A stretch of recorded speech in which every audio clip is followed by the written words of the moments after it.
യഹൂദ വിശ്വാസമനുസരിച്ച് ലോകാവസാനം പ്രപഞ്ചത്തിന്റെ നാശമായല്ല കണക്കാക്കുന്നത്, മറിച്ച് ഭൂമിയിൽ സമാധാനവും നീതിയും നിറഞ്ഞ പുതിയൊരു ലോകത്തിന്റെ ഉദയമാണ്.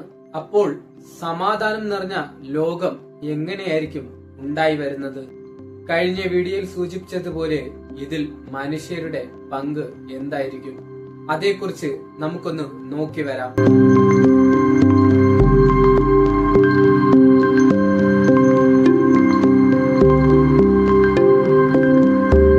ദൈവം പ്രപഞ്ചം സൃഷ്ടിച്ചെങ്കിലും അതിനെ നയിക്കുവാൻ വേണ്ടി, അതായത് അതിന്റെ പൂർണ്ണതയിലേക്ക് നയിച്ചു കൊണ്ടുവരാൻ വേണ്ടി മനുഷ്യരെയാണ് ചുമതലപ്പെടുത്തിയത്. അതായത് സകലതും മനുഷ്യന്റെ നിയന്ത്രണത്തിൽ തന്നെ. ഇതുകൊണ്ട് തന്നെയാണ് നമ്മെക്കാളും ശക്തരായ പല ജീവികളും ഈ ലോകത്തുണ്ടായിട്ട് പോലും അവരെയൊക്കെ ഡൊമിനേറ്റ് ചെയ്ത് നമുക്ക് ജീവിക്കാൻ കഴിയുന്നത്. ജൂതവിശ്വാസം അനുസരിച്ച് ദൈവം മനഃപൂർവ്വമാണ് ഭൂമിയെ അപൂർണമായി നിർത്തിയത്. അതിനെ പൂർണ്ണമാക്കേണ്ടത് മനുഷ്യരുടെ കടമയാണ്.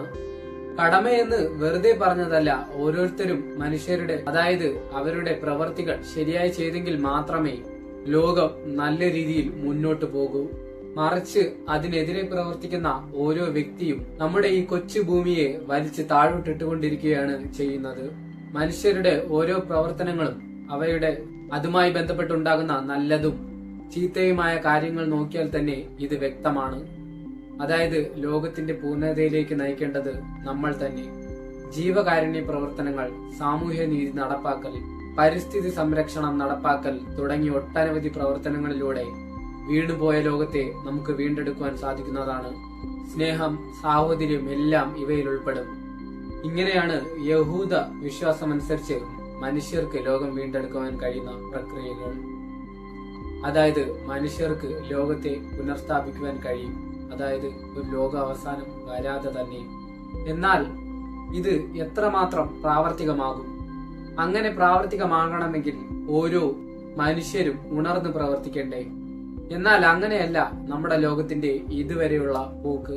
ഈ ഒരു കാര്യം സംഭവിച്ചില്ലെങ്കിൽ, അതായത് മനുഷ്യർക്ക് ലോകത്തെ വീണ്ടെടുക്കുവാൻ കഴിഞ്ഞില്ല എങ്കിൽ, യഹൂദ വിശ്വാസമനുസരിച്ച് അവർ ഒരു രക്ഷകനെ കാത്തിരിക്കുന്നുണ്ട്, അതായത് മിശിഹായെ. മറ്റൊരു കാര്യം, ഇവിടെ സൂചിപ്പിച്ച മിശിഹ യേശുക്രിസ്തു അല്ല. ഈ മിശിഹ ഭൂമിയിൽ വരുന്നതോടുകൂടി യുദ്ധങ്ങളും പട്ടിണിയും മറ്റെല്ലാ ദുഷ്പ്രവൃത്തികളും അവസാനിക്കും. എല്ലാവരും അതുവഴി ദൈവത്തെ അറിയും. ലോകമെമ്പാടും സമാധാനവും സന്തോഷവും കൊണ്ട് നിറയും. അതുവഴി അതിമനോഹരമായ ഒരു ലോകം അവിടെ പിറവിയെടുക്കുമെന്നാണ് യഹൂദ വിശ്വാസം. ഈ പുതിയ അതിമനോഹരമായ ലോകത്തിൽ ഭൂമിയിൽ ജീവിച്ചിരുന്ന നീതിമാന്മാരായ മനുഷ്യർക്ക് വീണ്ടും പുതിയ ജീവൻ, അതായത് അവരെ ഉയർത്തെഴുന്നേൽപ്പിക്കുമെന്ന്, അതായത് മിശിഹ ഉയർത്തെഴുന്നേൽപ്പിക്കും എന്നാണ് വിശ്വാസം. ദുഷ്ടന്മാർ ശിക്ഷിക്കപ്പെടും, അവർ ചെയ്ത പ്രവൃത്തികൾക്ക് തക്കതായ ശിക്ഷ അനുഭവിക്കും. കൂടാതെ നീതിമാന്മാർക്ക് സ്വർഗീയമായ ആനന്ദം ലഭിക്കുന്ന കാലഘട്ടം കൂടിയായിരിക്കും ഇത്. ഓരോരുത്തർക്കും അവർ ചെയ്ത പ്രവൃത്തികളെ അടിസ്ഥാനമാക്കി തക്ക പ്രതിഫലം ലഭിക്കുമെന്ന് സാരം. ഇനി ജൂത കലണ്ടർ പ്രകാരം ലോക സൃഷ്ടി മുതൽ 6000 വർഷങ്ങളാണ് ഈ ഭൂമിക്ക് കൽപ്പിച്ചിരിക്കുന്നത്. ഇതിനുശേഷം വരുന്ന 7000 വർഷം അതൊരു ആത്മീയ വിശ്രമ കാലഘട്ടമാണ്. ശാബത്ത് എന്ന് ഈ യുഗത്തെ വിളിക്കുന്നു. ഇനി ഈ പ്രക്രിയകളൊക്കെ ചെയ്യുവാൻ വരുന്ന മിശിഹ എങ്ങനെയായിരിക്കും ഈ ലോകത്തിൽ അവതരിക്കുന്നത്? മിശിഹ ദാവീദ് രാജാവിന്റെ വംശത്തിൽപ്പെട്ട ഒരാളായിരിക്കും, ഒരു മനുഷ്യനായിരിക്കും. ഇങ്ങനെയുള്ള മിശിഹ യഹൂദ ജനങ്ങളെ ഇസ്രായേലിലേക്ക് തിരികെ കൊണ്ടുവരും. ശേഷം ജെറുസലേം ദേവാലയം പുനർനിർമ്മിക്കും. അസൂയ, വെറുപ്പ് എന്നുവേണ്ട സകല ദുഷ്പ്രവൃത്തികളും അവയുടെ കാരണങ്ങളെല്ലാം തന്നെ ഈ മിശിഹായുടെ വരവോടുകൂടി തുടച്ചു മാറ്റപ്പെടും. അതായത് ഒരു വലിയ പോരാട്ടത്തിന് തന്നെ ലോകം സാക്ഷ്യം വഹിക്കും. ലോകാവസാനത്തിന് തൊട്ടു മുൻപ് തിന്മയുടെ ശക്തികൾ നന്മയ്ക്കെതിരെ നടത്തുന്ന വലിയൊരു പോരാട്ടമായിരിക്കും ഇത്. ഒന്ന് നോക്കുകയാണെങ്കിൽ ഈ ഒരു പോരാട്ടം എന്നേ തുടങ്ങിക്കഴിഞ്ഞു. ഇങ്ങനെയുള്ള ഈ യുദ്ധത്തിൽ ദൈവം നേരിട്ടിടപെട്ട് തിന്മയെ പരാജയപ്പെടുത്തും. ഭൂമിയിലെങ്ങും സമാധാനം കൊണ്ടുവരും. ഓലാം ഹാ ബാ, വരുന്ന ലോകം. ഇതിനെയാണ് യഥാർത്ഥ സ്വർഗമെന്ന് വിളിക്കുന്നത്. ഈ ഒരു അവസ്ഥയിൽ വിശപ്പ്, ദാഹം എന്ന് തുടങ്ങി ഒരു തരത്തിലുള്ള ശാരീരിക ആവശ്യങ്ങളും ഉണ്ടായിരിക്കില്ല. മനുഷ്യർ ദൈവസാന്നിധ്യത്തിന്റെ വെളിച്ചത്തിൽ പൂർണ്ണമായി ആനന്ദത്തോടെ ജീവിക്കും. അതായത് ഭൂമി എങ്ങും സമാധാനം പരക്കും.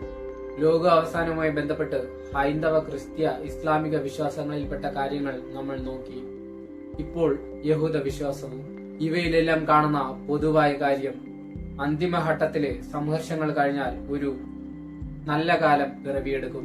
ഇനി അതല്ല എങ്കിൽ നമ്മൾക്ക് തന്നെ ലോകത്തെ പ്രിപ്പയർ ചെയ്തെടുക്കുവാനും കഴിയും.